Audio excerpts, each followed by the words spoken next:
Segunda carta de San Pedro. Segunda de San Pedro, capítulo 1.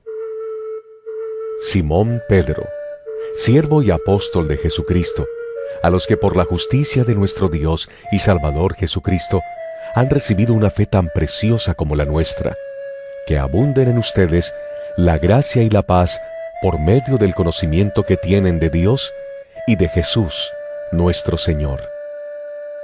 Su divino poder, al darnos el conocimiento de aquel que nos llamó por su propia gloria y potencia, nos ha concedido todas las cosas que necesitamos para vivir como Dios manda.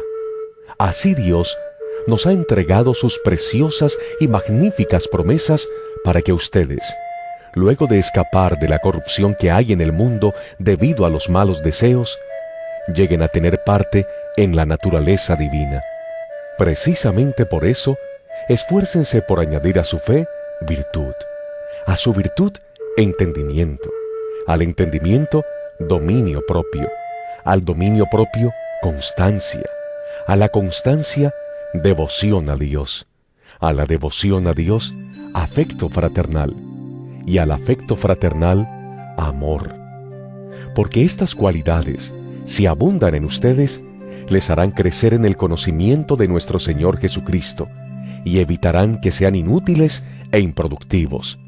En cambio, el que no las tiene es tan corto de vista que ya ni ve y se olvida de que ha sido limpiado de sus antiguos pecados. Por lo tanto, hermanos, esfuércense más todavía por asegurarse del llamado de Dios, que fue quien los eligió. Si hacen estas cosas, no caerán jamás, y se les abrirán de par en par las puertas del reino eterno de nuestro Señor y Salvador Jesucristo. Por eso siempre les recordaré estas cosas, por más que las sepan y estén afianzados en la verdad que ahora tienen. Además, considero que tengo la obligación de refrescarles la memoria mientras viva en esta habitación pasajera que es mi cuerpo, porque sé que dentro de poco tendré que abandonarlo, según me lo ha manifestado nuestro Señor Jesucristo. También me esforzaré con empeño para que aún después de mi partida, ustedes puedan recordar estas cosas en todo tiempo.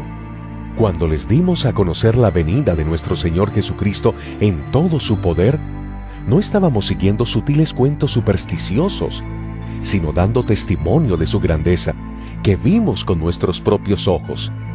Él recibió honor y gloria de parte de Dios el Padre, cuando desde la majestuosa gloria se le dirigió aquella voz que dijo: «Este es mi Hijo amado, estoy muy complacido con él». Nosotros mismos oímos esa voz que vino del cielo cuando estábamos con él en el Monte Santo. Esto ha venido a confirmarnos la palabra de los profetas, a la cual ustedes hacen bien en prestar atención, como a una lámpara que brilla en un lugar oscuro, hasta que despunte el día y salga el lucero de la mañana en sus corazones. Ante todo, tengan muy presente que ninguna profecía de la Escritura surge de la interpretación particular de nadie, porque la profecía no ha tenido su origen en la voluntad humana, sino que los profetas hablaron de parte de Dios, impulsados por el Espíritu Santo. Segunda de Pedro, capítulo 2. En el pueblo judío hubo falsos profetas, y también entre ustedes habrá falsos maestros que encubiertamente introducirán herejías destructivas, al extremo de negar al mismo Señor que los rescató. Esto les traerá una pronta destrucción. Muchos los seguirán en sus prácticas vergonzosas, y por causa de ellos se difamará el camino de la verdad. Llevados por la avaricia, estos maestros los explotarán a ustedes con palabras engañosas. Desde hace mucho tiempo su condenación está preparada y su destrucción los acecha. Dios no perdonó a los ángeles cuando pecaron, sino que los arrojó al abismo, metiéndolos en tenebrosas cavernas y reservándolos para el juicio. Tampoco perdonó al mundo antiguo cuando mandó un diluvio sobre los impíos, aunque protegió a 8 personas, incluyendo a Noé, predicador de la justicia. Además, condenó a las ciudades de Sodoma y Gomorra y las redujo a cenizas, poniéndolas como escarmiento para los impíos. Por otra parte, libró al justo Lot, que se hallaba abrumado por la vida desenfrenada de esos perversos. Pues este justo, que convivía con ellos y amaba el bien, día tras día sentía que se le despedazaba el alma por las obras inicuas que veía y oía. Todo esto demuestra que el Señor sabe librar de la prueba a los que viven como Dios quiere y reservar a los impíos para castigarlos en el día del juicio. Esto les espera sobre todo a los que siguen los corrompidos deseos de la naturaleza humana y desprecian la autoridad del Señor. Atrevidos y arrogantes que son, no tienen reparo en insultar a los seres celestiales, mientras que los ángeles, a pesar de superarlos en fuerza y en poder, no pronuncian contra tales seres ninguna acusación insultante en la presencia del Señor. Pero aquellos blasfeman en asuntos que no entienden. Como animales irracionales, se guían únicamente por el instinto y nacieron para ser atrapados y degollados. Lo mismo que esos animales, perecerán también en su corrupción y recibirán el justo pago por sus injusticias. Su concepto de placer es entregarse a las pasiones desenfrenadas en pleno día. Son manchas y suciedad que gozan de sus placeres mientras los acompañan a ustedes en sus comidas. Tienen los ojos llenos de adulterio y son insaciables en el pecar. Seducen a las personas inconstantes. Son expertos en la avaricia, hijos de maldición. Han abandonado el camino recto y se han extraviado para seguir la senda de Balán, hijo de Bosor, a quien le encantaba el salario de la injusticia. Pero fue reprendido por su maldad. Su burra, una muda bestia de carga, habló con voz humana y refrenó la locura del profeta. Estos individuos son fuentes sin agua, niebla empujada por la tormenta, para quienes está reservada la más densa oscuridad. Pronunciando discursos arrogantes y sin sentido, seducen con los instintos naturales desenfrenados a quienes apenas comienzan a apartarse de los que viven en el error. Les prometen libertad cuando ellos mismos son esclavos de la corrupción, ya que cada uno es esclavo de aquello que lo ha dominado. Si habiendo escapado de la contaminación del mundo por haber conocido a nuestro Señor y Salvador Jesucristo, vuelven a enredarse en ella y son vencidos, terminan en peores condiciones que al principio. Más les hubiera valido no conocer el camino de la justicia, que abandonarlo después de haber conocido el santo mandamiento que se les dio. En su caso, ha sucedido lo que acertadamente afirman estos proverbios. El perro vuelve a su vómito y la puerca lavada a revolcarse en el lodo. Segunda de Pedro, capítulo 3. Queridos hermanos, esta es ya la segunda carta que les escribo.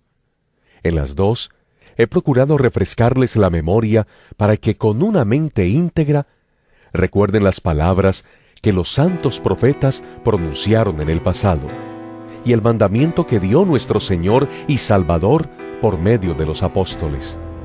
Ante todo, deben saber que en los últimos días vendrá gente burlona que, siguiendo sus malos deseos, se mofará. ¿Qué hubo de esa promesa de su venida? Nuestros padres murieron y nada ha cambiado desde el principio de la creación. Pero intencionalmente olvidan que desde tiempos antiguos, por la palabra de Dios, existía el cielo y también la tierra, que surgió del agua y mediante el agua. Por la palabra y el agua, el mundo de aquel entonces pereció inundado. Y ahora, por esa misma palabra, el cielo y la tierra están guardados para el fuego, reservados para el día del juicio y de la destrucción de los impíos. Pero no olviden, queridos hermanos, que para el Señor un día es como 1000 años, y 1000 años como un día.